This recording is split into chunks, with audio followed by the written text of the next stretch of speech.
Vamos ter um final de tarde, início de noite, eu acho que vibrante, bastante instigante aqui, com os nossos convidados. Maurício Magalhães, fundador do grupo EVA, banda EVA na Bahia, que revelou, entre outros talentos, Daniela Mercury primeiro, a Ivete Sangalo depois. Amanhã ele vai estar aqui com a Fafá de Belém, está trazendo alguns artistas, vai falar sobre liderança não convencional, liderança no mundo artístico, liderança no mundo cultural. Bastante diferenciada também. E nós temos tido também o privilégio, além dessa sala aqui, com esses 9 eventos que nós montamos, a grade 3 por tarde, do outro lado dessa avenida que está aqui, ó, aí atrás desse corredor, a outra parte do nosso ateliê de líderes, o lounge, com pessoas se apresentando. Dr. Isamitiba, renomado psiquiatra, estava ontem falando sobre liderança no âmbito familiar, juntamente com Eduardo Najar, que lançou um livro sobre a empresa familiar. Mas o Isamitiba estava colocando mais papel do pai, papel da mãe na formação dos futuros líderes. Tivemos o Gandhi, vestido aqui em pessoa, com o cajado dele, com a roupa típica, com o tear, com a esteira, sentado no chão, conversando sobre liderança espiritual, o aspecto espiritual da liderança. Hoje nós tivemos a felicidade de ter o Robert Wong, que estava lá falando sobre como manter uma vida em maior equilíbrio, o sucesso está no equilíbrio. Foi ótimo o evento, né, Robert? Estava muitas pessoas, estava super legal. O Clóvis Tavares está lá sobre a magia da liderança, fazendo algumas mágicas. Amanhã está a Fafá de Belém e a Beth Coelho lá no palco. Ou seja, nós procuramos fazer um negócio fora da caixa, bem diferente, liderança sob várias óticas, para enriquecer, porque a liderança é um tema universal e não adianta ter apenas um viés do aprendizado sobre liderança, a gente tem que aprender liderança em vários contextos. Hoje nós vamos ter aqui o privilégio da liderança sob o ponto de vista de 2 jovens talentos, mas não só apenas talentos. Quando a gente fala em geração Y, normalmente o pessoal pensa logo em estagiário, pensa no trainee. Aqui são 2 que já chegaram lá. 2 CEOs de 2 empresas. Não importa o título, se é presidente, CEO, diretor-geral, são 2 líderes de 2 empresas. Acesso Digital, que está aqui o Diego Martins, quem teve a oportunidade de ver o programa da Globo News, que apareceu há 2 semanas atrás, ele foi uma das estrelas do programa sobre liderança da Globo News. O Acesso Digital, a empresa que começou há pouco tempo, visa a popularização de digitalização de documentos no Brasil, tem grandes empresas como cliente, está entre o 3º lugar entre as empresas melhores para trabalhar no Brasil na área de TI e Telecom, quer dizer, não é pouca coisa. Rapaz jovem, montou um negócio, crescendo rápido. Ele começou pequeno, pensa grande, está crescendo rápido. E eu perguntei assim, o Diego, qual é o seu plano para 2020? Ele falou, faturar R$1 bilhão. R$1 bilhão, é o que está na cabeça dele. Daqui a pouco ele vai explicar isso mais em detalhes. Então, essa é a geração Y no poder. Temos também o Sérgio Marcondes, diretor-geral da Accenture Mimetic, pertence ao grupo Ticket Edenred, ele começou a carreira dele no Banco de Boston, depois no Banco Alfa, depois na DOTS, foi o diretor de marketing e vendas, montou essa empresa, Mimetica Marketing Incentivos, foi adquirido uma parte pela Ticket Edenred, e hoje ele dirige uma unidade de negócio, uma empresa bastante promissora, que está crescendo também rápido, com grandes números, uma equipe brilhante, e são esses os nossos 2 heróis hoje à tarde, acompanhados e provocados pelo super-herói, o Robert Wong. Robert é um dos headhunters mais conhecidos e eficazes que tem aqui no Brasil, foi nomeado pela revista Fortune como um dos 200 headhunters mais importantes do mundo, o único da América Latina a entrar nessa lista. É uma pessoa que tem uma grande experiência, normalmente em recrutar pessoas para conselho de administração, presidentes de grandes empresas. Hoje ele está aqui com 2 jovens, tentando também provocá-los, transmitir um pouco da experiência dele para as pessoas que estão no início de suas carreiras como executivo. Então, acho que vai ser super interessante, muito importante a participação de vocês. Muito importante. Então, a gente vai ouvir um, depois ouvir outro, o Robert vai fazer alguns comentários, mas eu gostaria de ver isso aqui realmente, não é? Que a gente, os mitos e desafios que a gente pensa sobre a geração Y, que a gente aproveite a oportunidade de conversar com quem está aqui nesse palco hoje. Então, eu queria primeiro passar a palavra para o Sérgio Marcondes, para ele falar sobre a Accenture Mimetic, e falar um pouco da empresa, da trajetória dele, o que é que está na cabeça dele, e ele como líder, um líder jovem, como é que ele faz para liderar pessoas mais jovens e para liderar pessoas que não são mais jovens do que ele, pessoas mais experientes do que ele. Sérgio, a bola está com você. Vamos agradecer a eles antes até de começar, gente, por favor. Alô? Bom, César, boa tarde, obrigado pela oportunidade de estar aqui. Pessoal, Só explicar um pouquinho do que a gente faz. A Accentive Mimética é uma agência, uma empresa de marketing de relacionamento especializada em desenvolver programas de fidelidade e incentivo. Então, como o assunto aqui hoje é a geração Y e como buscar algum tipo de liderança nisso, eu acho que seria interessante, o que eu vou tentar fazer, é dividir um pouquinho com vocês o que a gente tem absorvido, amealhado de experiência com a tal geração Y dentro de casa e como, eu diria, como cliente, como usuário final dos programas que a gente cria. Acho que, como o César falou, vai ser muito interessante ser dirigido aqui pelas perguntas e pelos comentários de vocês, mas uma coisa que eu gostaria até de dividir, eu vim para cá pensando um pouco nisso, como disse o César, o mito da geração Y, para a gente tem sido, para mim particularmente, muito rico e muito interessante o convívio diário com uma equipe de cerca de 300 pessoas, das quais eu acho que, com exceção do Júnior, ele acho que 299 são geração Y. Brincadeira, o Júnior acho que ele está ali no W. A gente tem uma experiência que eu acho que ela é muito rica e, mais do que isso, ela é uma experiência que tem nos ensinado muito no que diz respeito à liderança. Na minha opinião, uma única opinião, liderança, principalmente no tipo de empresa que pretende não só aumentar, mas crescer, liderança é formar vice-líderes. Liderança é preparar pessoas que consigam conduzir a empresa para um futuro de sucesso.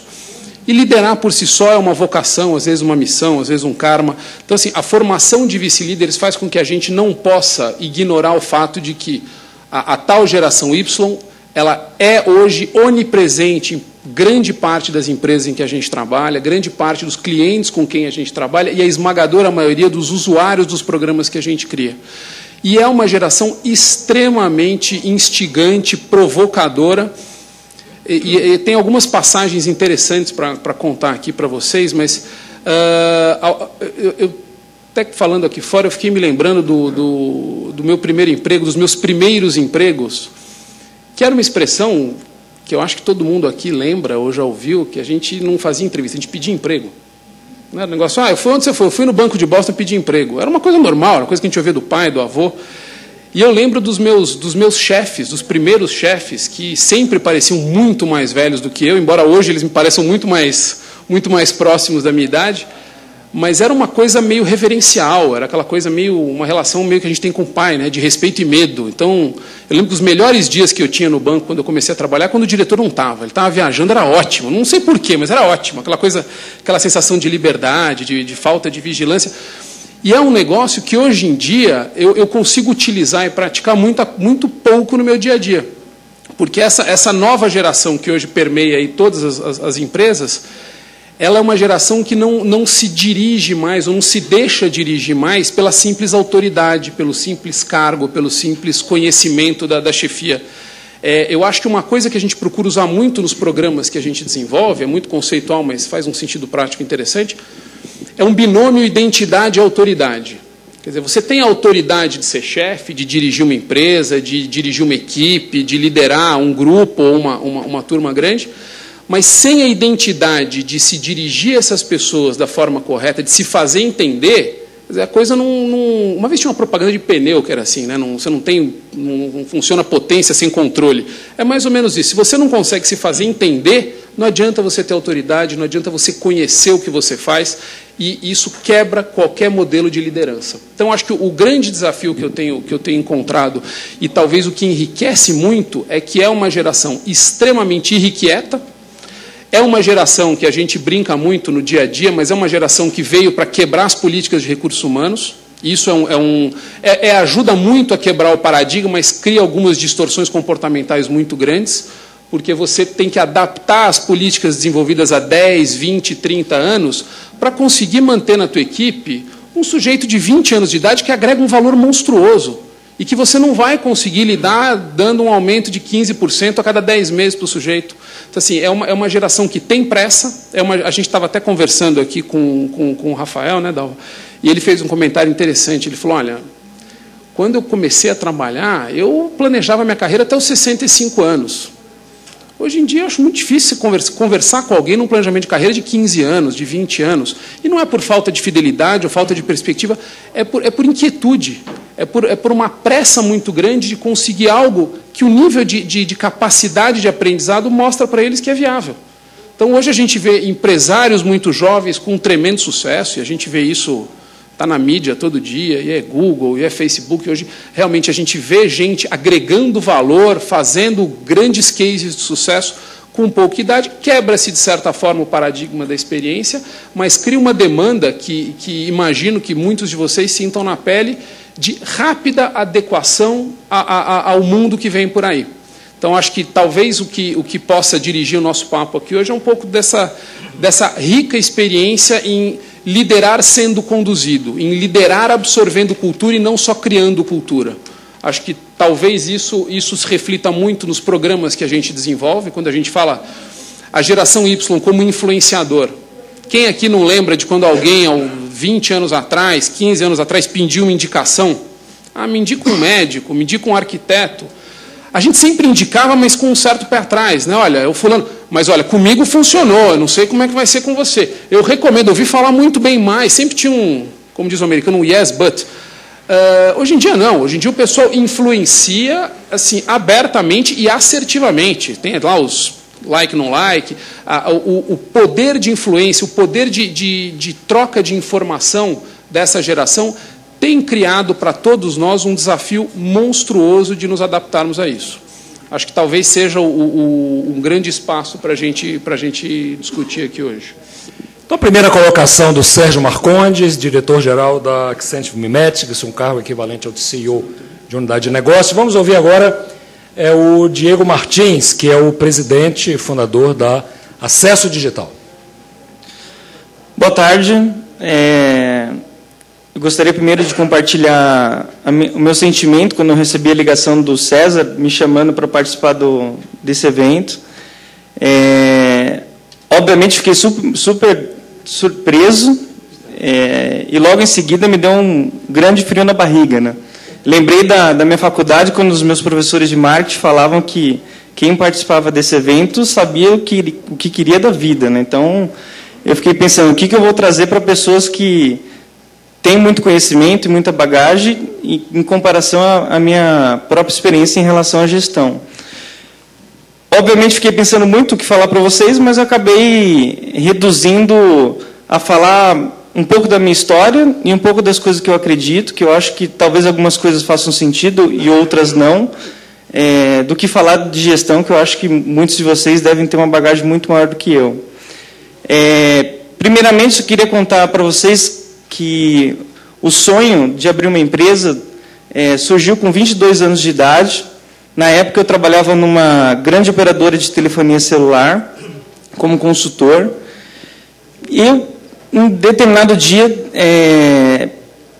acabou caindo uma ficha em mim, em perceber que todas aquelas pessoas que eu tanto admirava, aqueles diretores, vice-presidentes, que chegavam lá na frente do auditório, falavam coisas bonitas nas reuniões e tal, quando eu percebi que algumas coisas eram muito artificiais. Então, muitos discursos aconteciam em algumas reuniões, mas na hora da coisa ir para a prática, não se via aquilo acontecendo. Me impressionou muito as relações artificiais que as pessoas tinham dentro das empresas. Usando o mesmo exemplo de reuniões, ali dentro daquela reunião as pessoas são super amigas e conhecidas com admiração e tal, e saindo da reunião se ouvia totalmente ao contrário sobre essas relações e o quanto cada um enxergava as outras pessoas. Então, na época, isso me intrigou muito e comecei a sonhar em tentar quebrar um pouco esse convencional e fazer com que existisse uma empresa que tudo pudesse ser real, no sentido das pessoas conseguirem ser elas mesmas e as relações entre elas conseguissem também fazer com que isso acontecesse de uma forma natural. A minha grande inspiração na época foi a Google, e eu fiz questão de visitar eles e vi que realmente existia um mundo natural dentro da empresa e que isso realmente era possível de acontecer.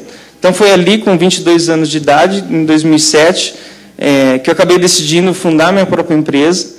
sem investimento de terceiro, com muita vontade e persistência e, obviamente, com muita ansiedade da geração Y para a coisa acontecer rápido, que surgiu a empresa. E, na época, eu também me perguntei muito por que uma Google, um Facebook ou outras empresas de sucesso dessa geração Y nasciam nos Estados Unidos. Então, foi um dos questionamentos que eu me fiz muito na época. E acabei concluindo que, nos Estados Unidos, você é muito inspirado a pensar diferente. E muitas empresas no Brasil, quando são fundadas, talvez até por muito da nossa característica, a gente é acostumado a seguir os padrões ou obedecer uma determinada teoria que se aprendeu numa faculdade ou de algum outro empresário. Então, achei que poderíamos, sim, aqui no Brasil, conseguir criar uma empresa que pensasse também diferente, e foi aí que a gente criou o Acesso Digital. Falando um pouquinho do tema aqui, Geração Y, tem algumas coisas que eu acabei percebendo no liderar pessoas da geração Y, que é a maioria hoje da nossa empresa. Tem algumas coisas muito interessantes acontecendo que a gente acabou colocando várias ações em prática, que essa geração está muito acostumada a misturar vida pessoal com vida profissional. Hoje em dia, todo mundo tem um BlackBerry, a maior parte dessas pessoas mais jovens, que está o tempo todo no final de semana, à noite, olhando e-mails do trabalho. E você não vai dizer para ela não olhar. Acho que é bem diferente do passado, onde existia a preocupação de não se trabalhar em outros horários. Tal. Hoje é uma coisa que faz parte da vida dela. E se você conseguir, então, fazer com que as pessoas dentro da sua empresa consigam também viver a vida dela no seu lado pessoal, fazendo com que ela seja ela mesma, fazendo com que ela se relacione com amigos dentro da empresa, e não usando a desconfiança, como muitas vezes a gente acaba levando, poderia ser uma coisa muito diferente. Então, a gente considera que uma empresa que consiga fazer com que a geração Y viva tanto a vida dela profissional quanto pessoal juntos talvez poderia ser uma coisa que fosse diferente. Uma outra coisa também que é válido citar, que eu acredito muito, essa geração está muito acostumada com transparência. O próprio Facebook faz com que todo mundo diga qualquer coisa que esteja acontecendo com a sua vida.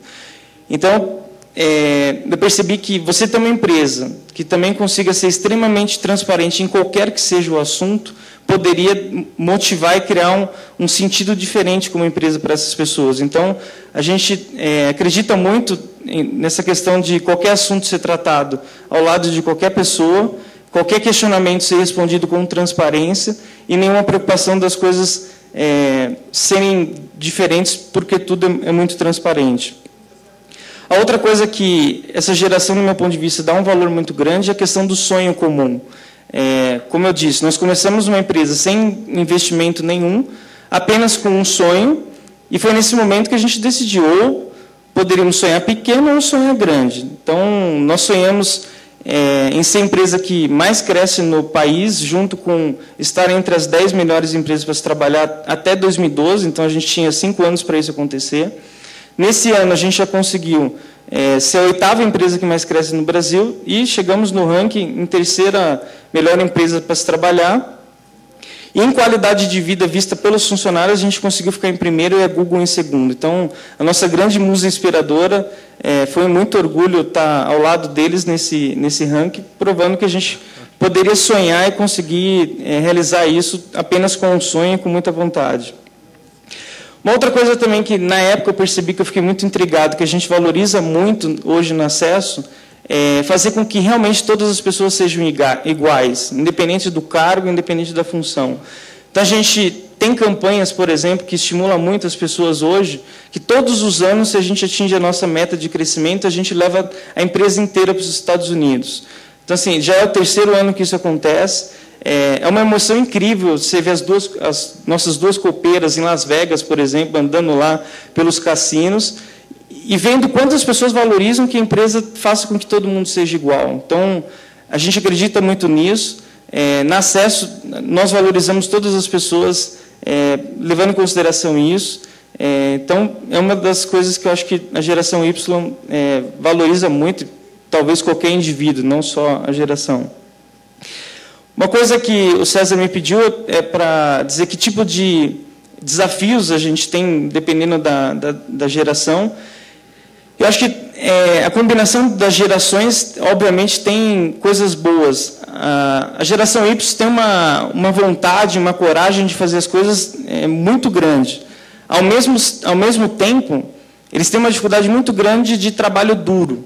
Então, acho que toda vez que a gente entra em ciclos onde você exige um trabalho duro da pessoa, que leve, sei lá, 1 ano para se conseguir determinada coisa, são pessoas frágeis nesse sentido, do meu ponto de vista. Então, é difícil você fazer com que as pessoas enfrentem a questão do trabalho duro para chegar em determinado lugar. Já a geração X, eu acho que tem isso muito presente, dá valor para essa questão do trabalho duro, considerar que isso é um dever do trabalho, então acho que acaba sendo um equilíbrio bom da situação. E agora, uma outra coisa que eu acho que a geração X, pelo menos aquela que eu convivo, a gente tem um desafio grande, é fazer com que essa pessoa se sinta dona das coisas, dona da sua carreira, dona do problema na qual ele é responsável. Muitas vezes esse exemplo de carreira é interessante, da pessoa esperar que a empresa faça com que ele cresça dentro da estrutura. E você tem aquele desafio de dizer, cara, aqui você tem a mobilidade de estruturar a sua carreira. Então, acho que muitas vezes essa questão do ser dono, a geração X espera que a empresa seja dona da carreira, por exemplo, e a Y é totalmente inverso disso. Então, acho que existe o tal do equilíbrio dependendo da experiência que a gente tem. Então, essa é um pouco das coisas que eu particularmente acredito. A gente tem um grande sonho como empresa, nós esperamos que a gente possa criar um modelo de jeito de ser como empresa, um jeito de gestão que nasça também no Brasil, não só nos Estados Unidos, onde é estimulado a pensar diferente. Então, a gente tem como sonho essa questão de quebrar os padrões, pensando numa nova forma de trabalhar, e a gente está aí todos os dias trabalhando em prol disso, e dos nossos resultados, principalmente a questão de estar entre as melhores empresas a trabalhar, já nos orgulha nesse contexto. Então, não quis subestimar nenhum conhecimento de gestão de vocês e sim contar algumas coisas na qual eu acredito e passei ao longo desses meus poucos anos de carreira. Diego, qual é o valor de mercado da sua empresa? Putz, não sei. Aproximado, ordem de grandeza. 40 milhões. 40 milhões. E o seu sonho é faturar 1 bi em 2020? Sim, mas eu diria que mais do que 1 bi, eu acho que é criar esse modelo diferente de ser como empresa, quebrando esse ciclo onde empresa inovadora nasce nos Estados Unidos, até nessa questão de gestão de pessoas. Eu acho que esse é o grande sonho. 1 bi só poderia fazer com que isso se potencializasse. Maravilha. Bela resposta, né? Não é só o número que eu estou atrás. Estou atrás de um novo modelo de gestão, da reinvenção da gestão, de um modelo de empresa, está atrás da neoempresa. Vamos pensar dessa forma, que é o que ele está colocando, da mesma forma como o Sérgio também colocou. Passar a palavra rapidinho para alguns comentários do Roberto Homem. Boa tarde a todos, prazer mesmo estar com vocês, muito agradecido a César, Sérgio e Diego. Bem, dá para ver a nossa diferença, né? Do jeito que nós estamos vestidos, do jeito que eles estão vestidos. E nós não somos velhos, viu? Nós somos clássicos, né? Bem, foi muito bacana o depoimento de vocês, e eu sou um entrevistador, um headhunter, né? Então eu entrevisto executivos que estão à procura de nova posição, de novo emprego. Não é o caso deles, já são donos de empresa, então a pergunta vai ser diferente. Não tem ordem, quem quiser pode responder. Para mim, um líder, que é o tema do nosso papo aqui, o líder verdadeiro, a primeira coisa é ser líder de si próprio. Tá? Esse é o verdadeiro líder. E, infelizmente, tem poucos líderes que são realmente líderes de si próprio. Então, eu pergunto para vocês, qual é o que vocês têm feito para tentar, ou dicas se daria para um jovem, para ele ser realmente líder de si próprio? Porque vocês vão ter que ter sucessão, vocês vão ter pessoas chaves em posições chaves. Quais são as dicas? Bom, Robert, vou te falar o que eu realmente acredito e acredito também que a gente pratique. Como eu falei, essa geração ela é muito instigadora no que diz respeito à gestão de liderança. Ela exige mais do líder, porque ela exige que o líder dê sim liberdade para ela. Eu acho que o Diego foi muito feliz aqui no que ele colocou. O Brasil, historicamente, minha opinião, era o país das filiais e dos benchmarks. A gente tinha realmente muita dificuldade em ver empresas como a dele que começam do zero e criam o seu jeito de ser. Então, os nossos executivos não foram ensinados a liderar por liberdade. Eles foram acostumados a serem líderes estratégicos e táticos. O cara apontava o caminho e ensinava como. Ele tinha realmente uma dificuldade em formar os vice-líderes que seriam a liderança do futuro. Eu, sinceramente, acredito, e é uma coisa que a gente... Até o pessoal me corrija se eu estiver enganado, o pessoal da Accentive Médica que está aqui, a gente tem um modelo de desenvolvimento de liderança por autonomia. Então, ao mesmo tempo, e o que eu coloquei aqui, que é uma geração que te provoca a liderar sendo dirigido, conceder autonomia para essas pessoas, para que elas se desenvolvam como líderes e mostrem as características dela para que sejam apenas lapidadas e direcionadas, é um grande desafio. A gente foi acostumado e criado num ambiente onde liderança era algo extremamente estrito e, na acepção literal da palavra, by the book. Você aprendia a ser líder em cima do manual, em cima de um processo estabelecido, lembrando que a nossa geração dos anos 60, 70, 80 e 90 foi criada em cima de filiais e benchmarks. Então, essa liberdade em deixar as lideranças aflorarem e identificar simplesmente correções de rota, ela é um desafio porque demanda dos gestores e dos líderes algo que essa geração tem e não é natural nos líderes de agora, que é você dar liberdade, você usar um pouquinho também. A tal geração Y, ela demanda liberdade, demanda autonomia, mas ela é ousada demais. Então, a questão toda é como é que você consegue liderar acompanhando e não ensinando. Dá para fazer o que e é um paralelo, às vezes, até um pouco grosseiro, mas a questão da educação dos filhos. Se você educar demais o seu filho, você não vai educar. Você vai simplesmente criar, acompanhar e ajudá-los a se desenvolver do seu próprio jeito, evitar que você se repita.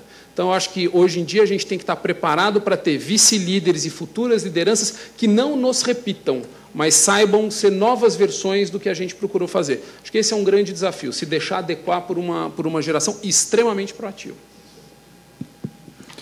Bom, Robert, eu acredito que a gente tem um grande desafio.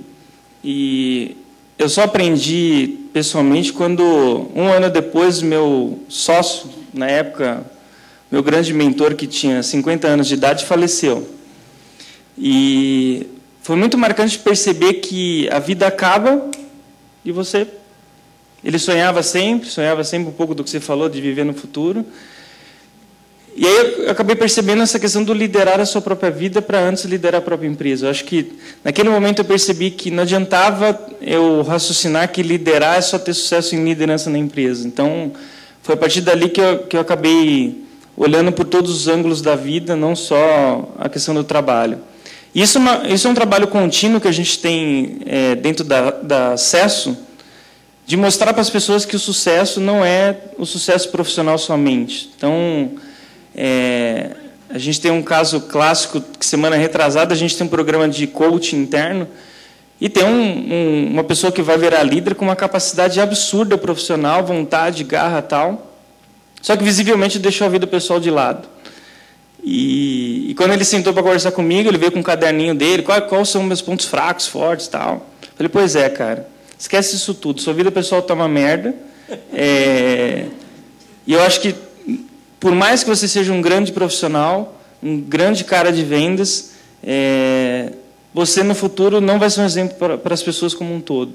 Então, acho que cai essa ficha agora para que você consiga ser exemplo de liderança pessoal, consequentemente a liderança de pessoas. Então, acho que o grande desafio é mostrar para as pessoas que o sucesso não está só em liderar profissionalmente uma área ou uma empresa, e sim nessa liderança do todo. Acho que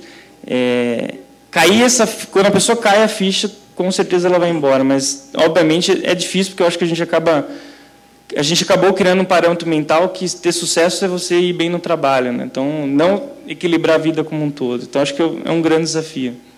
Deixa eu fazer um comentário. Gostei que você falou, Sérgio, e que talvez uma figura para a gente comparar a gestão antiga e a gestão nova é um clichê, mas você já deve ter ouvido falar, mas é muito apropriado para essa situação. Antigamente, você tinha um maestro que conduzia a orquestra. Todo mundo tinha que estar rigorosamente dentro da pauta, da harmonia, perfeitamente no ritmo, etc. e tal. Isso não cabe mais. Hoje, você tem que ser um líder de uma banda de rock. E banda de rock você não pode ser rígido, controlado, tudo engessado. Você tem o guitarrista, o baixista, o trompetista, sei lá, o cantor. Cada um tem que trazer o seu melhor. E o líder, vocês, tem que fazer com que, pelo menos, um toque em certa harmonia, e não abafar o outro, e tentar coordenar essas pessoas com qualidade e trazer o melhor de si. Diego, vou falar uma coisa. Eu conheço muita gente. Eu estou impressionado com você. Você deve ter 29 anos, né? 28, pelo cálculo quando você se formou e abriu a sua empresa. Eu digo assim, você é uma alma velha, viu? Alma velha no bom sentido. Você é uma pessoa muito madura, quer dizer, desculpe, nesse sentido. Madura. Vocês têm pensamentos que eu não encontro em executivos, em empresários. É impressionante, parabéns. E se você continuar assim, você vai ser... Muito agradecido. Eu queria ouvir outra palestra, não pode falar obrigado. Ninguém é obrigado a nada, então uma palavra muito agradecida. Eu queria abrir a perguntas para a plateia, mas quem tem o microfone aí para passar para o pessoal? E só rapidamente, enquanto eles fazem... Tem uma pergunta, o que faz vocês ficarem acordados à noite? O que realmente mais te perturba a cada noite que vocês vão dormir? E se tem uma coisa ou outras coisas que realmente te deixam acordados? Hoje em dia, ideias. Hoje em dia, uma coisa que não me deixa dormir é uma ideia, é empolgação. Mas eu não posso negar que há 8 anos atrás, 7 anos atrás, quando a gente começou a empresa, era ansiedade. Era ansiedade, era o tempo todo ficar imaginando o que deveria ser feito. Uma coisa que sempre me atormentou muito foi a insegurança. O fato de você não ter... E eu acho que eu me formei muito sem liderança, o que acabou sendo uma coisa boa. Eu tive uma carreira caótica, às vezes boa, às vezes ruim, mas sempre caótica, sempre muito mal gerenciada por mim. E acho que há 8 anos atrás era pura ansiedade, era uma desconfiança constante de se aquilo era o caminho certo. Hoje são ideias. Hoje eu diria que eu perco o sono com um prazer um pouco maior, um desprazer menor. Eu acredito que no meu caso é sonhar de verdade. Assim, acho que antes mesmo de dormir eu passo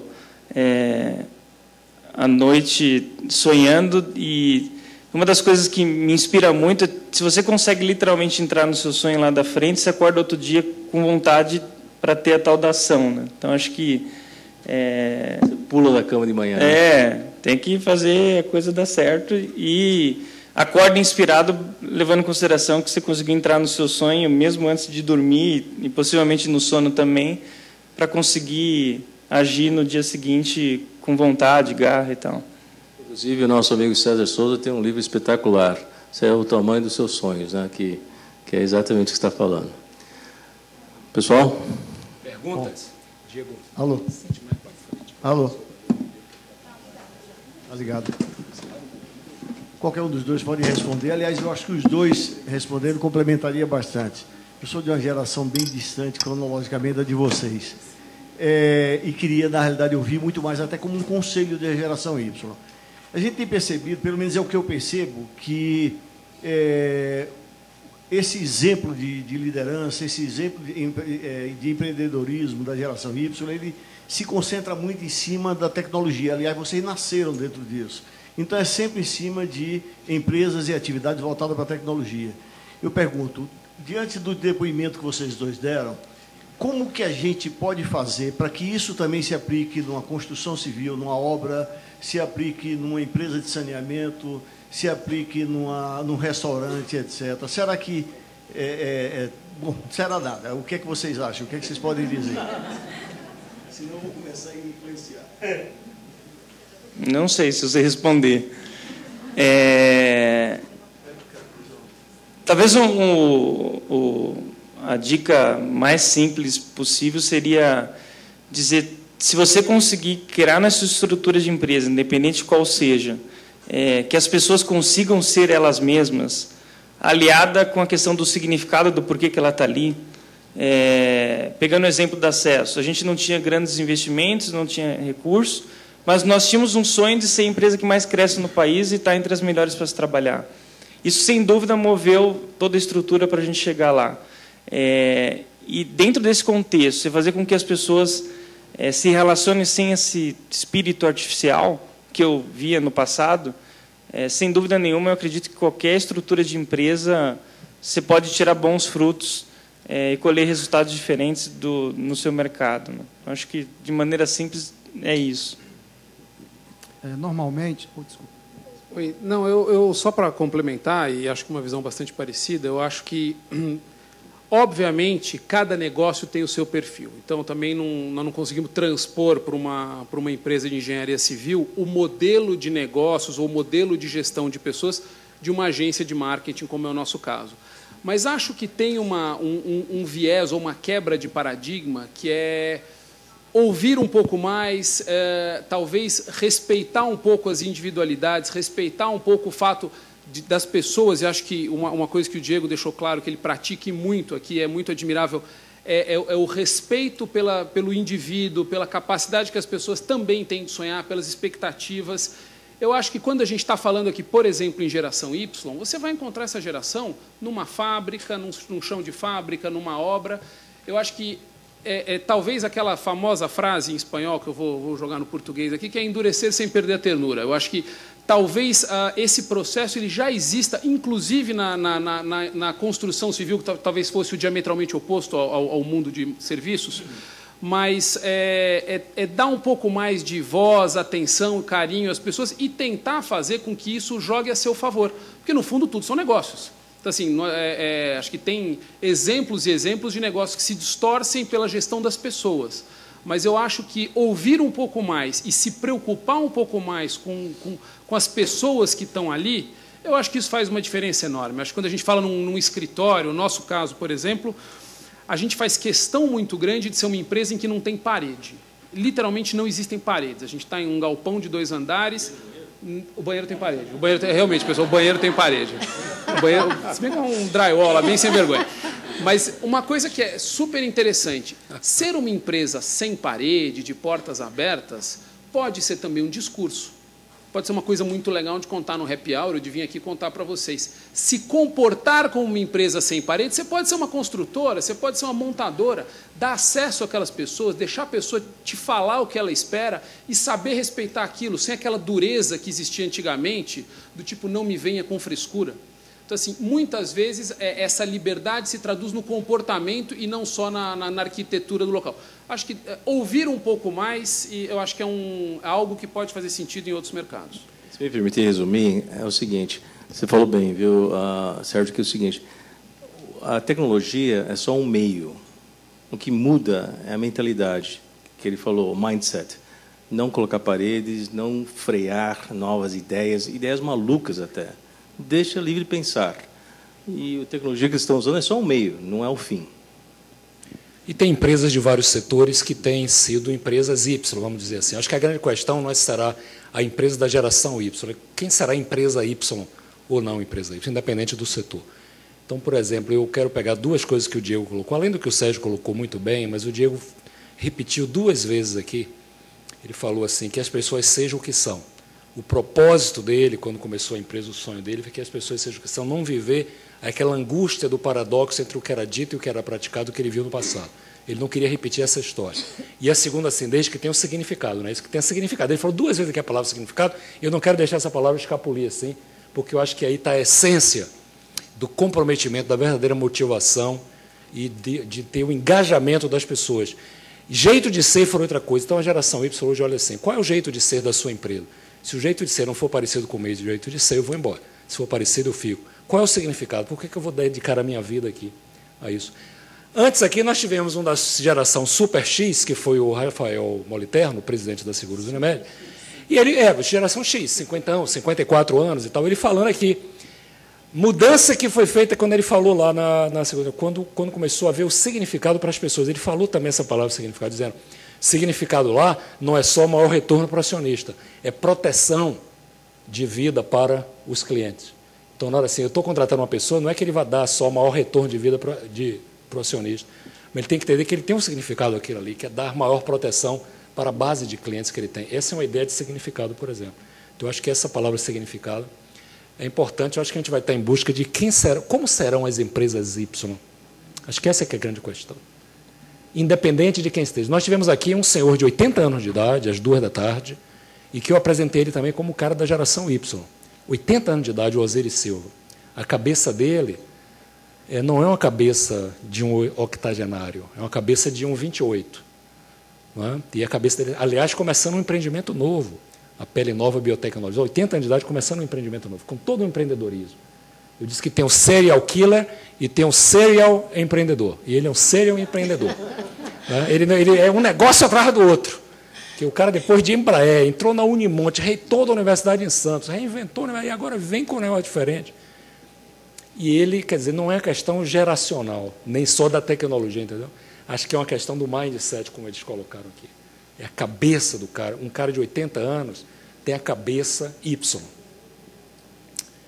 O outro, 54 anos, ele está no caminho, não tem a cabeça, mas ele está no caminho, o Rafael, do que ele falou, busca do significado, valorizando isso que o Diego brilhantemente colocou aqui. Então, veja assim, a essência do negócio dele não é o dinheiro, não é aquilo. E ele, quando eu fiz a pegadinha aí, quanto é que você vai ser? Um bi, ele disse lá, mas não é só isso. Né? Isso é consequência. Né? Essa é uma forma de pensar diferente, Abessa. É isso que eu acho que a gente tem que aprender. Dalvo, você tinha uma pergunta e lá o Cícero também tinha uma pergunta. Cícero, okay, por favor. Quando se fala em geração Y, encarreiramento, se fala muito sobre jovens. Mas uma organização, para ter significância, ela tem que pensar em todos. A população está envelhecendo. Qual é a proposta de vocês com relação aos velhinhos? O Cícero quer saber qual é o número do setor de pessoal lá para ele ligar e atrás. Cícero, a gente acredita muito, como eu falei no início, que todos são iguais. Então, apesar de eu estar falando de geração Y, é só uma leitura das pessoas que estão lá dentro. Parte dela. A gente tem pessoas... se eu falar velhinho e eles estiverem assistindo, vão me matar. Né? Mas a gente tem alguns velhinhos lá, sim. E, para nós, talvez é um pouco do que o Robert falou do... Não é porque a tecnologia que está aqui que a geração Y é diferente. Então, não é porque, entre aspas, o cara é velhinho que ele não pode se enquadrar nesse espírito de ser ele mesmo, de gerar significado no trabalho dele. Então, acho que a tratativa é igual, seja o jovem ou o mais velho. Obviamente, os velhinhos, a gente tem o desafio de tirar algumas crenças, como um exemplo grande que eu tenho, a questão da transparência. É um choque para a pessoa mais velha você chegar para a equipe de quem ele está liderando e falar exatamente o que estava falando com ele lá na sala. Então, as mesmas opiniões, as mesmas percepções. Então, acho que o desafio é quebrar um pouco desses paradigmas, mas não tem diferença da pessoa de 20 e poucos anos ou do velhinho dentro de uma estrutura, sendo que você consegue tratar todos iguais. Então, acho que vai muito da maneira com que você pensa e não necessariamente na sua idade. Sérgio? Alô? Está me ouvindo? Eu complementaria o que ele falou, dizendo que eu acho que tem uma questão no que a gente pode dizer nas outras... Não está funcionando? Falou, por favor. Uma questão inerente às outras gerações, por assim dizer, que eu também acho que quando a gente fala em geração Y, a gente está falando de um comportamento, de um estado de espírito que não necessariamente se reflete na idade. A gente tem na agência alguns exemplos. A gente tem uma colaboradora nossa que tem 64 anos e eu acho que ela tem um espírito extremamente jovial, é uma usina de ideias, às vezes até aborrece de tanta ideia que ela tem, só não é possível, essa mulher não trabalha, ela só fica pensando o dia inteiro. E é uma vitalidade enorme. E não necessariamente ela é geração Y, X, ou o que é que seja. Acho que um desafio da empresa, da corporação, das suas lideranças, é fazer com que esse espírito inquieto, inovador e como eu posso dizer, provocador ele se transforme em algo contagiante dentro da empresa. Eu acho que esse é um desafio. Nem todos vão ser contagiados, nem todos vão mudar o comportamento, mas acho muito pouco provável que a gente encontre uma empresa absolutamente homogênea. Eu acho que se batido aquilo no liquidificador, a gente conseguir ter um espírito energizado, um espírito que valorize ideias, e uma coisa que eu acho que é extremamente presente, e isso é extremamente contagiante para qualquer geração, o conceito de que a pior ideia do mundo é melhor que nenhuma. Então, assim, esse tipo de conceito ele é naturalmente contagiante, e isso é um desafio da empresa.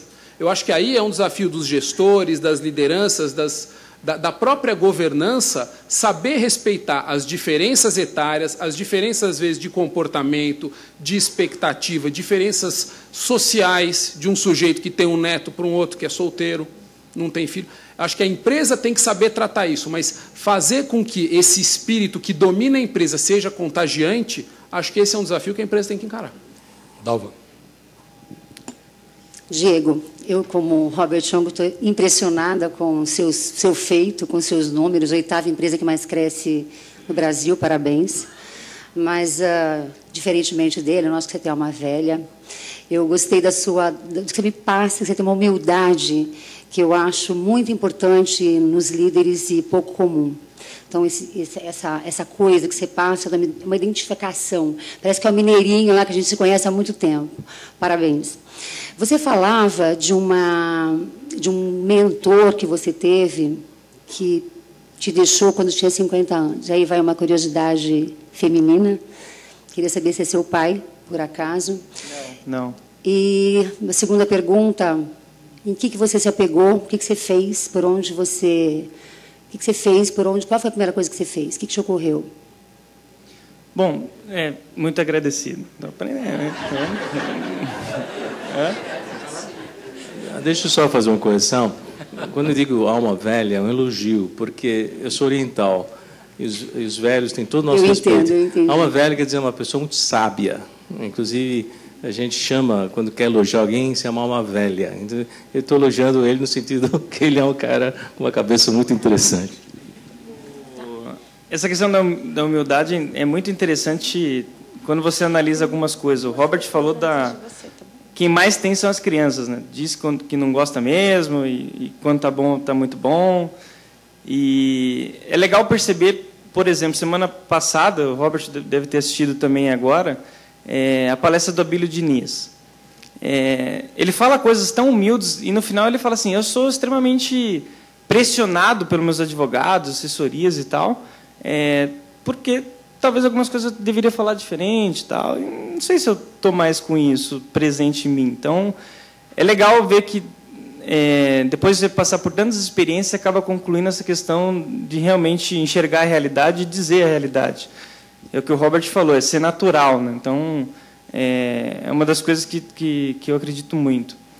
Você perguntou da questão do falecimento do meu sócio. Na época, eu entendi que eu deveria gerar um significado, tanto na minha vida profissional, na empresa, como na minha vida pessoal. E o grande significado na época, na vida profissional, foi que ele tinha várias outras empresas, então ele decidiu participar comigo. E por mais que ele tivesse outras empresas, aquela que estava começando, ele acreditava muito.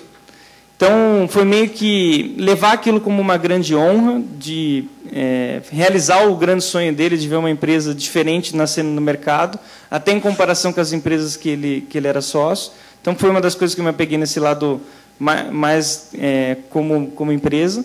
E do lado pessoal, aquela questão do equilíbrio, né? Foi naquele momento que eu percebi que a vida vai embora sem você literalmente perceber, em você percebendo, sempre querendo coisas do futuro e não do presente.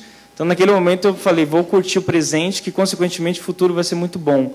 Talvez usar o futuro para se inspirar, e não falar que você vai ser feliz quando chegar lá, né? Então, acho que foi dessa forma que eu trouxe para o meu lado pessoal também, né? Diego, eu gostaria de, primeiro, dar parabéns a vocês, são realmente inspiradores. Você falou sobre uma questão de desafio, né, do desafio de gestão dessas pessoas da geração Y. A questão, principalmente, com a dificuldade de lidar com o trabalho duro, né? Uma empresa você não constrói de um dia para o outro. requer um trabalho árduo e contínuo. Diante disso, como você faz para lidar com a questão da persistência e da frustração? Porque você acaba, em função desse imediatismo que a grande maioria tem, perdendo esses talentos, porque já estão vislumbrando outra coisa, já querem outra coisa, e não manter aquilo que você está construindo. Como que você faz isso? Eu acho que uma das coisas que se acaba ouvindo muito em algumas palestras sobre gerações e tal é que talvez uma das grandes questões envolvendo essa parte de frustração ou da pessoa não querer o trabalho duro foi muito pela criação que os nossos pais, eu me incluo nisso, acabou nos dando em relação a entregar tudo pronto e não necessariamente fazer com que a gente chegasse até lá com as nossas próprias mãos. Então, isso é perceptível em várias pessoas da geração Y, que ela acha que tudo é muito fácil e basta trabalhar um pouquinho que vai se chegar lá. Eu acho que a grande questão que a gente tenta trabalhar é deixar a pessoa ir para o buraco, literalmente. Então, você talvez ser um pouquinho da criação dos pais da geração X, que é deixar a pessoa sofrer mesmo e fazer com que ela entenda que ela tem que trabalhar duro para ter sucesso. Então, é meio que nessa hora deixar a pessoa sofrer com a frustração, mostrar... A gente tem uma característica interessante de dar visibilidade aos resultados de todo mundo. Então, de novo, usando o exemplo da copeira, tem meta individual lá, passando pela recepcionista, então a empresa inteira tem meta, com bônus atrelado iguais a todo mundo e com divulgação disso todos os meses. Então, a visibilidade também, quando você dá para uma pessoa da geração Y, ela sofre muito com isso. E você não passar a mão nessa hora, meu ponto de vista, é o que faz ela entender que, para ela conseguir ter resultados sustentáveis, ela tem que trabalhar, de fato, duro, né? Então, a gente deixa a pessoa cair e fica lá sofrendo um pouquinho. Então, acho que seria a definição em cima desse assunto, né? Para mim. Oi. Eu me identifiquei bastante com vocês por também ser uma líder da geração Y que lida com gente da geração Y. E aí vocês trouxeram à tona um tópico que fez muito sentido para mim, que é o da união da vida pessoal e profissional dessa geração. E eu queria saber como que vocês fazem para lidar com isso, porque em muitos momentos é positivo, como o trabalho no final de semana, o trabalho encarado como uma coisa mais prazerosa e talvez até mais feito de uma forma melhor. Mas, ao mesmo tempo, tem momentos de conflito. E como que vocês lidam com isso? Deixa eu ver se eu entendi bem sua pergunta. Vou te falar um pouco do que eu vivo no meu dia a dia. A gente tem um grupo muito grande de pessoas, como eu falei, 300 pessoas. E existe, obviamente, uma vontade muito grande de que você faça parte da vida dessas pessoas, que a empresa consiga ser também um elemento da vida social dessas pessoas, não seja só aquele 9 a 6 que esgota o cara, que ele não passe 11 meses do ano dele sofrendo para viabilizar aquele mês de férias, que geralmente ele nem tira direito. Então, o que a gente procura fazer é tentar humanizar um pouco mais a relação dentro do trabalho. Então, estimular ao máximo o convívio, criar o máximo de situações em que as pessoas interajam. A gente tem muita gente que trabalha, por exemplo, em tecnologia. É um grande desafio você conseguir fazer essas pessoas se misturarem com o resto da empresa. Que é o cara que, no final do dia, ele está até achando legal ficar quieto no canto dele e não falar com ninguém. Então, assim, é o cara que às vezes não vai embora e você não sabe se ele está trabalhando ou está cuidando das coisas dele. Então, o que a gente procura fazer é participar um pouco da vida das pessoas.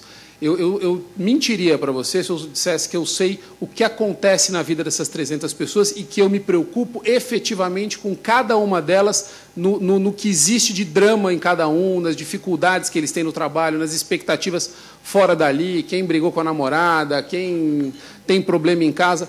Mas o que a gente procura fazer é manter ali dentro uma rede de comunicação razoavelmente ativa e mostrar para eles que eles fazem parte da empresa e a empresa quer fazer parte deles. Então, todo tipo de situação anormal que acontece dentro da empresa, um sujeito que tem um problema de saúde, aquele teu funcionário que engordou 30 quilos em um ano, aquele sujeito que muda o comportamento com os colegas, o que a gente procura é humanizar um pouco a relação da empresa com essas pessoas. conversar, tentar entender o que a gente pode fazer.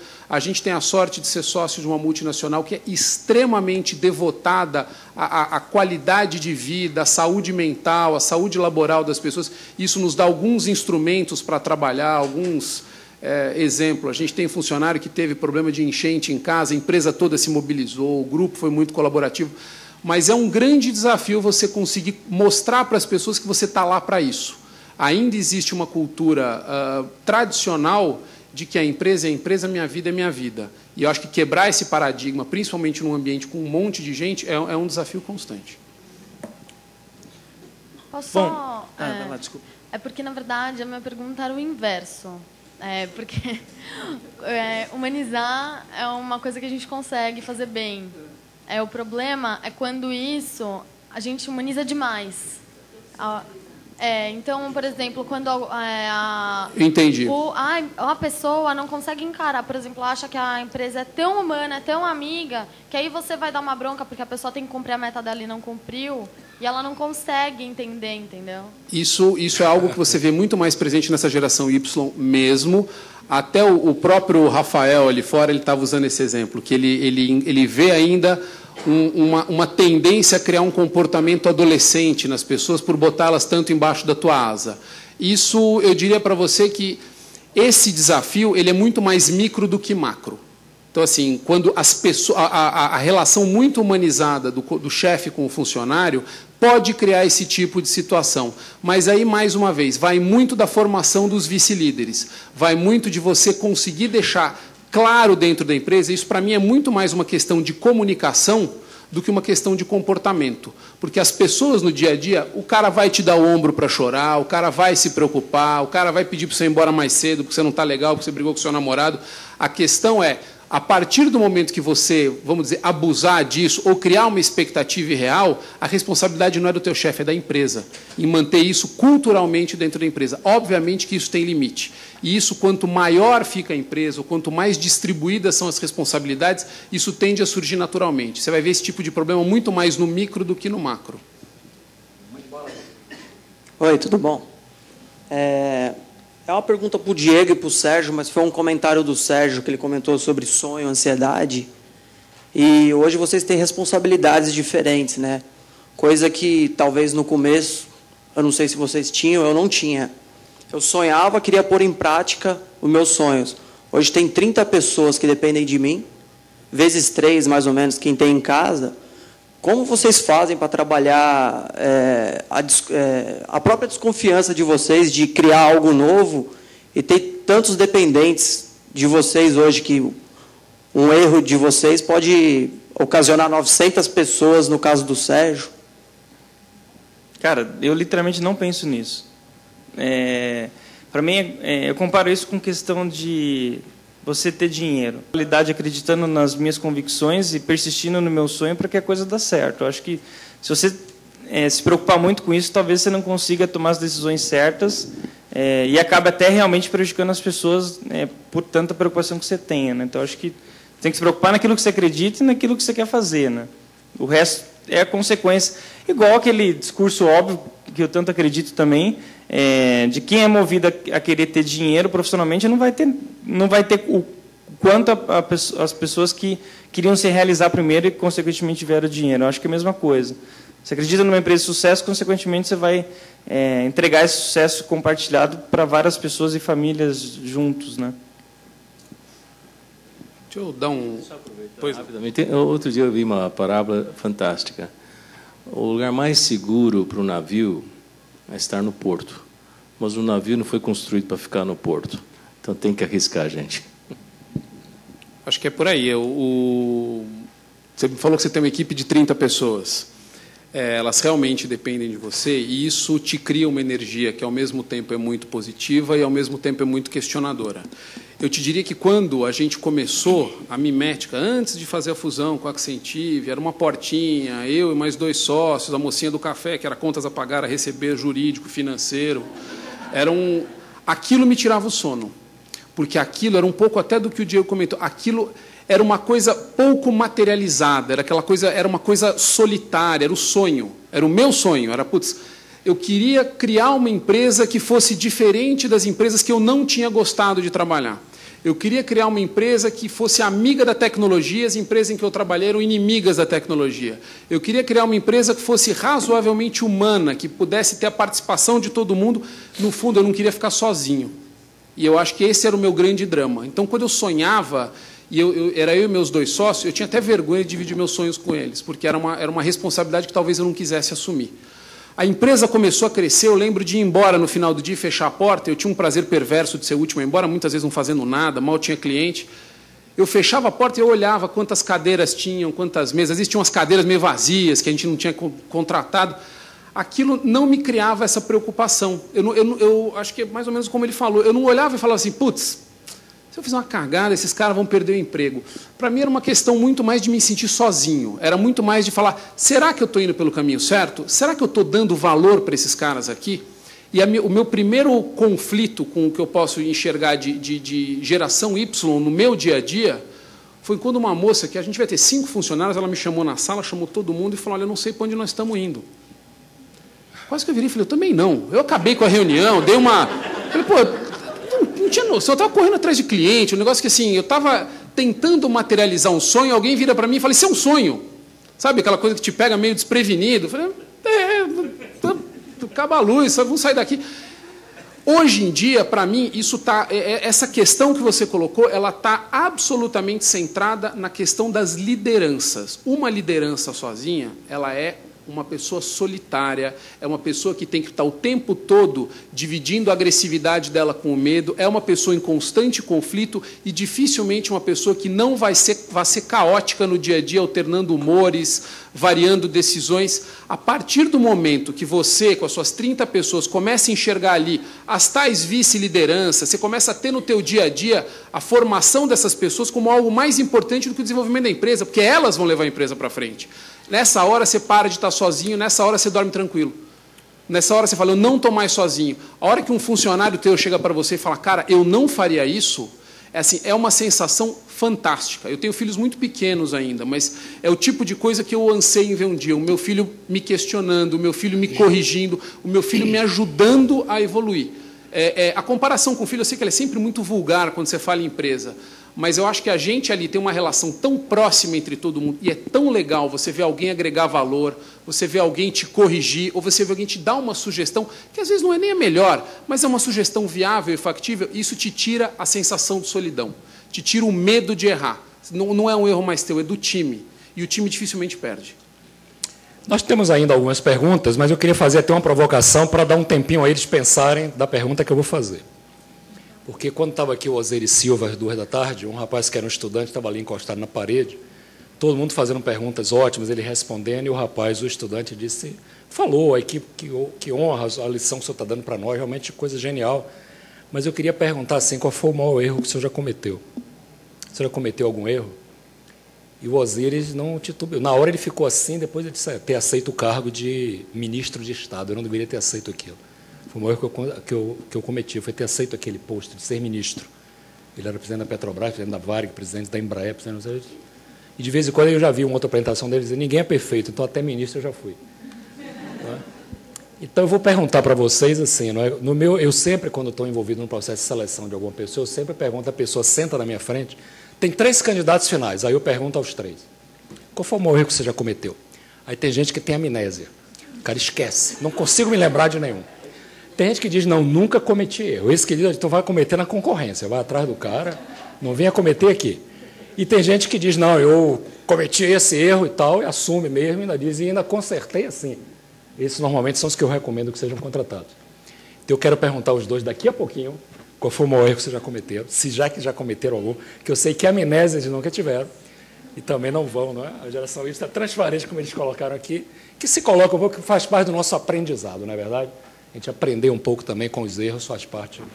Mas queria dar prosseguimento, tem uma pergunta ali atrás, depois tem você aqui. Tem 2 perguntas aqui antes dessa resposta. Mande bala. Bom, eu sou, assim, bem novo, assim, eu não tenho tanta experiência, acredito em todo o mercado, assim, mas com o que vocês falaram até agora, eu percebi que vocês falaram bastante sobre dar liberdade para as pessoas que estão trabalhando com vocês, como se todos tivessem, assim, uma importância igual, né? Que todo mundo tenha liberdade para dar ideias e que todo mundo possa participar. Mas nem todas as ideias nesse brainstorm assim, que forma, nem todas elas vão ser aceitas.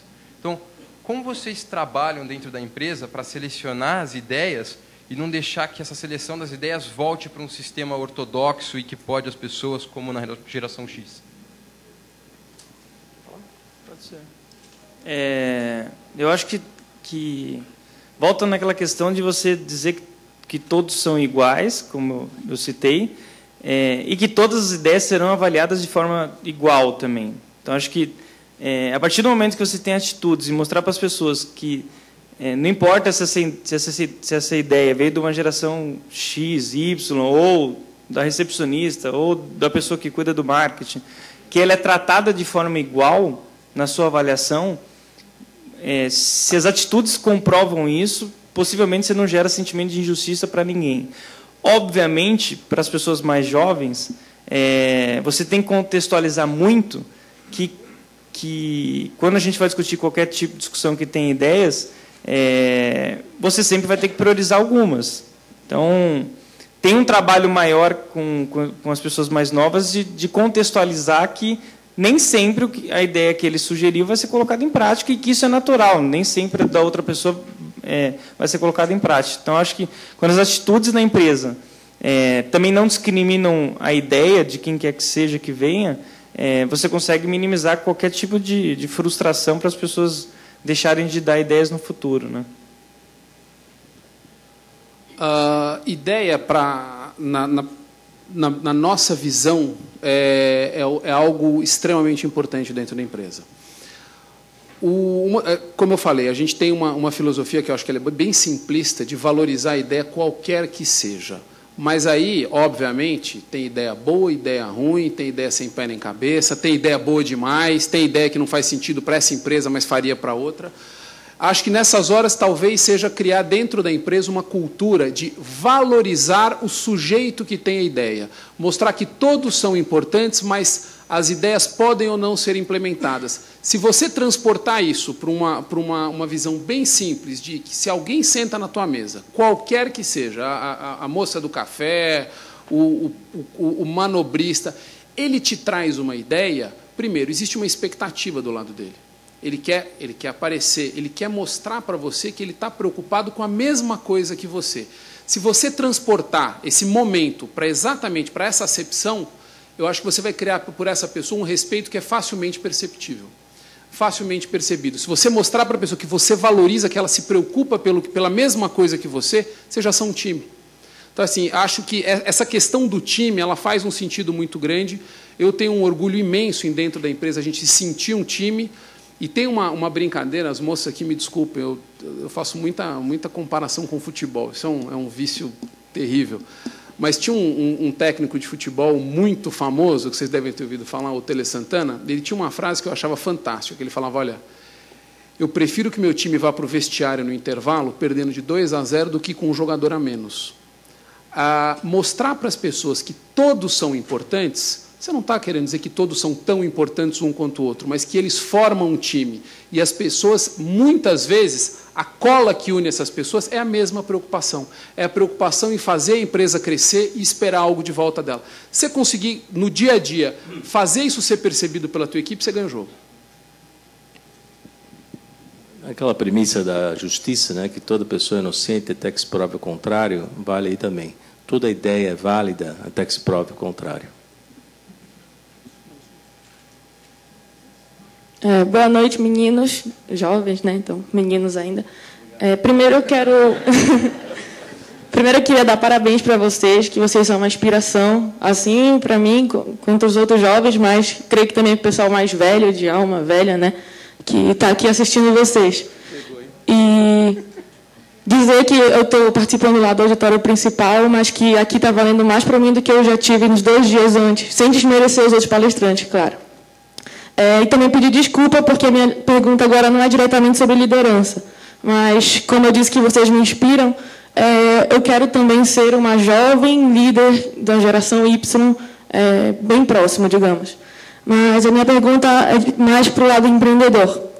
Como é que vocês fizeram para que essas grandes empresas que vocês prestam serviço atualmente acreditassem nas ideias de vocês?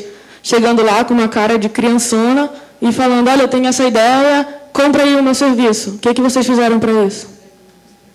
Não é uma receita muito complexa, mas ela demanda algumas coisas que são razoavelmente difíceis. Tem um termo, o Robert talvez saiba me explicar melhor do que eu, que é o entusiasmo. Entusiasmo vem de, acho que deve ser latim, alguma coisa, que é ter um Deus dentro de você. Muitas vezes o teu poder de convencimento está vinculado ao quanto você acredita naquilo. Como o Diego falou, aquilo é o teu sonho, é algo que realmente você acredita, é algo que realmente você acha que faz sentido. Se você somar a essa fé, a acreditar naquilo, uma boa dose de persistência, uma boa pitada de cara de pau, é uma questão de tempo. Obviamente que tem uma série enorme de outras variáveis, que também é o seguinte, você está tentando vender alguma coisa, convencer alguém, trazer alguém para o teu lado, você tem que ter uma oferta. Estou imaginando que a oferta é boa. Agora, sem sombra de dúvida, são elementos muito mais simples do que você imagina. É um pouco de persistência e uma coisa, até como eu falei para vocês, eu perdi o sono durante muito tempo quando eu me sentia sozinho na empresa. E eu me sentia sozinho porque eu também não tinha cliente. Então, assim, quando me perguntam quantos anos tem a empresa, a Mimética hoje teria 5 anos, se eu considerar que o nosso primeiro cliente veio em novembro, mas a empresa foi fundada em julho.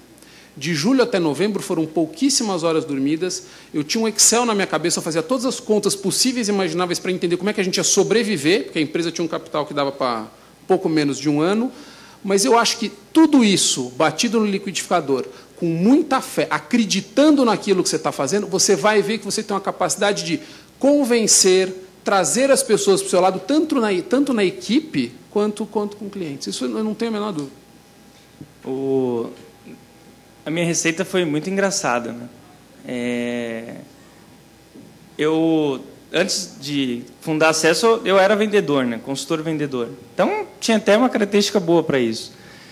Nos primeiros clientes grandes nossos, da Acesso, nunca nenhum cliente imaginou ou tivesse noção, e nunca ninguém acabou me perguntando, porque eu não passava essa imagem, que eu era o dono da empresa. Então, eu entrava literalmente como mero vendedor lá que sabia vender.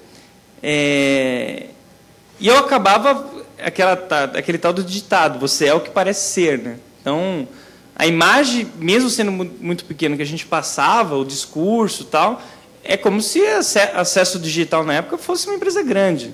E eu, de novo, era um mero vendedor ali. E fazia até o charminho no final, não, preciso ver lá com o meu diretor, se é possível e tal. E é muito interessante a sua pergunta, porque depois que a gente foi conquistando vários clientes grandes, bancos, grandes varejos, operadores de telefonia e tal, quando essas pessoas lá de trás souberam que eu era o dono, foi uma surpresa muito engraçada, assim. E aí passa a ser admiração depois que você conseguiu construir uma empresa de sucesso. Então, aquilo que no primeiro momento é o impacto negativo, de um molecão e tal, depois que você ultrapassa uma barreira de ter grandes conquistas, consequentemente você passa a ser admirado, e não as pessoas terem medo de você. Mas, obviamente, entendendo essa questão, lendo essa questão que você não poderia parecer pequeno, eu me colocava como um vendedor. Em nenhum momento, em nenhuma reunião, eu falei que eu era dono. As próprias reuniões que eu tenho hoje com as pessoas de vendas, as pessoas mais velhas me conhecem, não me apresentam como presidente da empresa, nem dono, falam, o Diego, tal, eu até dou uma arrepiada. Então, eu acho que vem um pouco desse vício de não mostrar exatamente, porque na época não precisava que isso acontecesse, né, para a coisa dar certo. Achei a resposta muito interessante. E tem você falou para vendedor, vender, você também... Alguém sabe de onde vem a palavra vender? A origem da palavra? Vender vem do latim venum. Venum vem da palavra Vênus. Vênus é deusa do quê? Da beleza e do amor. Sabe o que é vender, gente? É um ato de amor, é um ato do belo. Se você entender isso, você faz aquilo que você está fazendo com a maior naturalidade, você faz com carinho, com amor, com entusiasmo, como você falou, não tem como errar. O cara não consegue viver sem aquilo. Eu preciso disso. Nós, brasileiros, infelizmente, temos uma vergonha de vender. Foi criada essa ideia maluca que o negócio é ruim, pecado, aquela coisa toda. Gente, vender é um ato de amor. Você entender isso, não tem como escapar. Quer ver outro? Não é truque, mas uma forma que funciona muito. Você lava o contrato. É impressionante quando eu vou lá fazer um projeto, eu, após convencer a ideia e tal, você dá o contrato para o cara, você fala, assina aqui. Incrível, o cara pega e assina, sem ler o contrato. É uma reação até espontânea.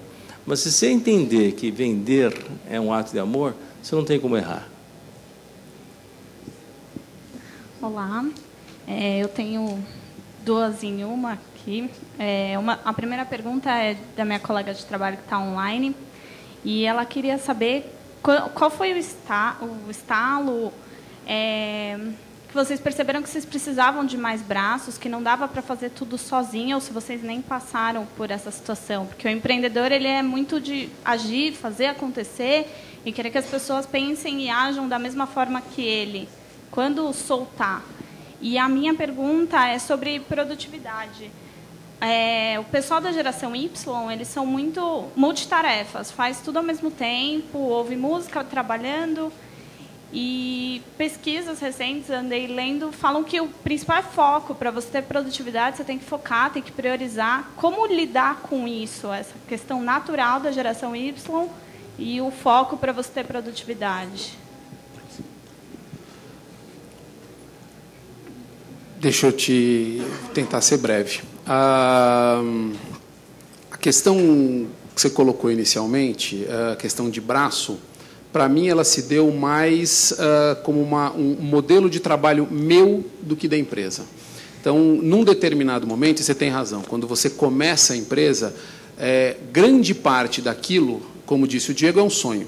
Você começa a materializar aquele sonho, aquilo está na tua cabeça, e você...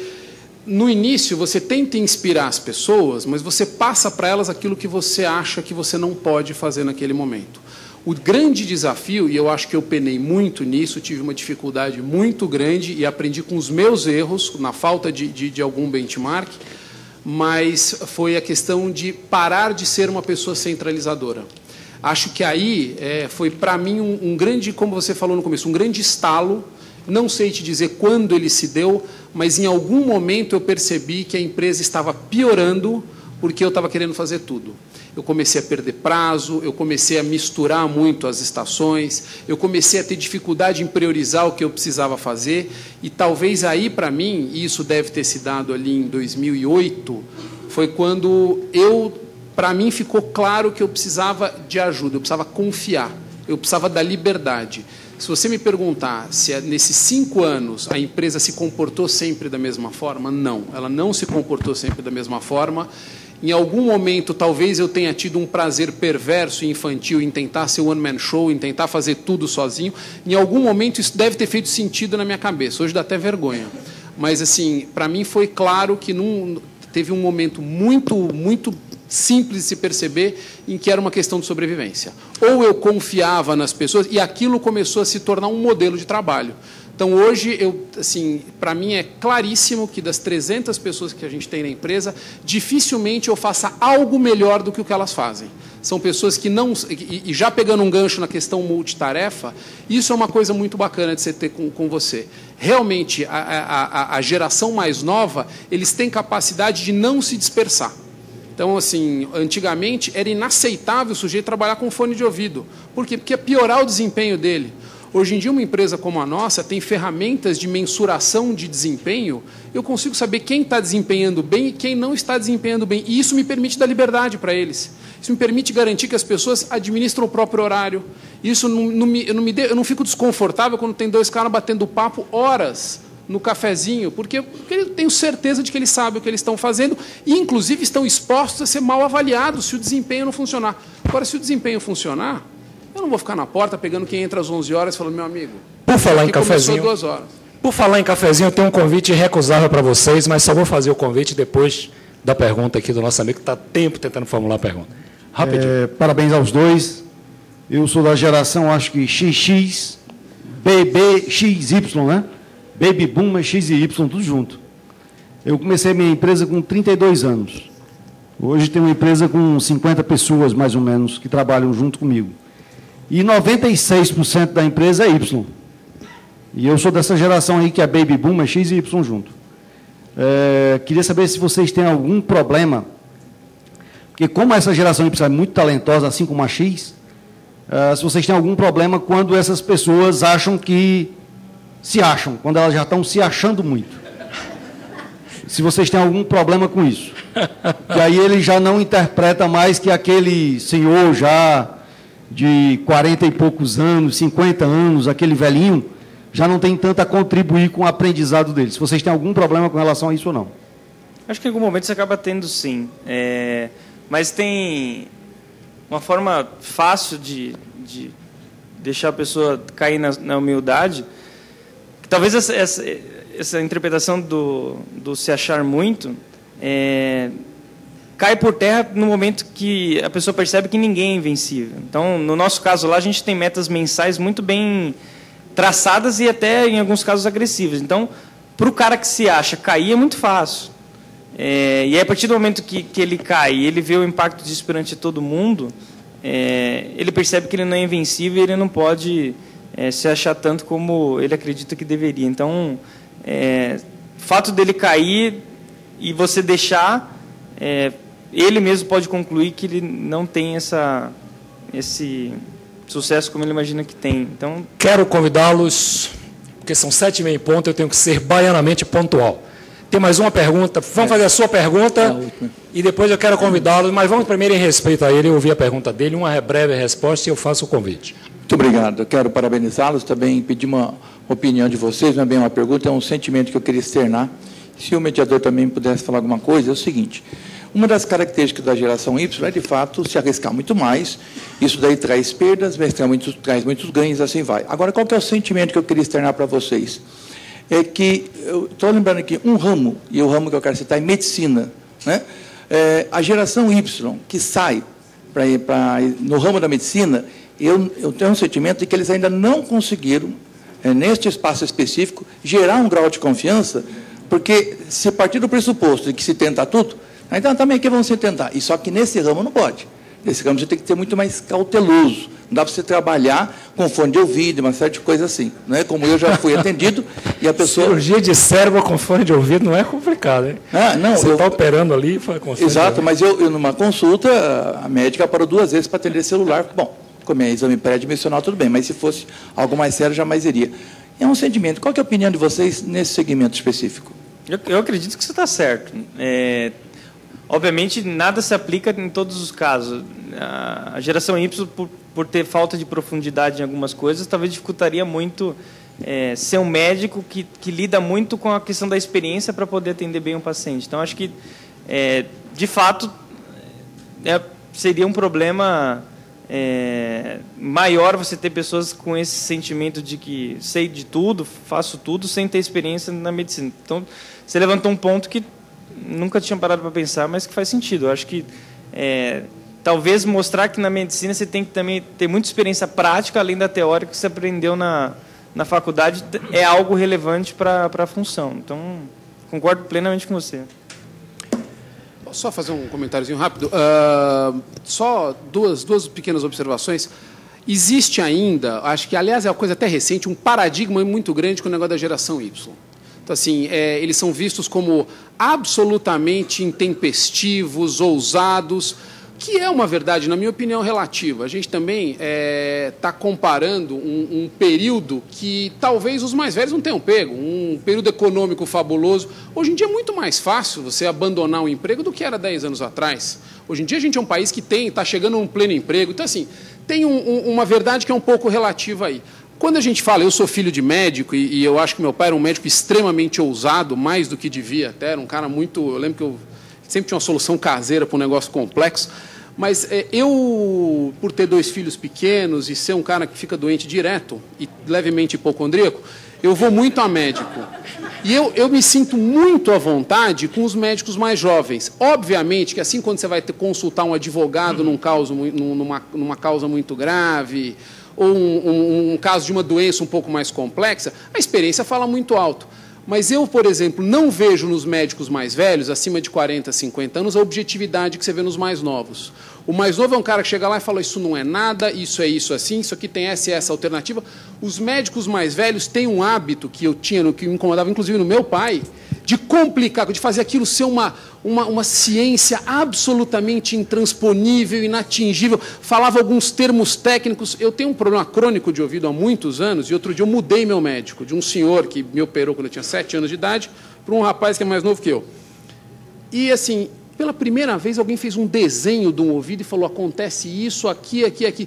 Antes eu ouvia uns 5, 6 termos técnicos, me receitava 2 remédios e eu ia para casa sem saber se eu ia ficar surdo. Eu acho que assim, tem uma questão da geração atual que é objetividade, uma coisa um pouco mais prática, e perdeu-se aquele medo, aquela coisa da ciência, aquele negócio, que eu acho que isso traz também um lado positivo. Obviamente que não está em todos os casos. Robert Wong. Legal, só para terminar, gente, toda essa coisa de geração X, Y, Z, médicos, engenheiros, advogados, dentistas, tecnólogos, etc., isso é uma categorização ou catalogar as pessoas. Seja quem for, todos nós aqui temos algo em comum. Esse coisa comum chama-se somos seres humanos. E para quem não sabe, humano, a palavra humano que nós todos nos taxamos, vem de uma palavra maravilhosa, vem a palavra humus. Humus é mãe terra, é terra fértil.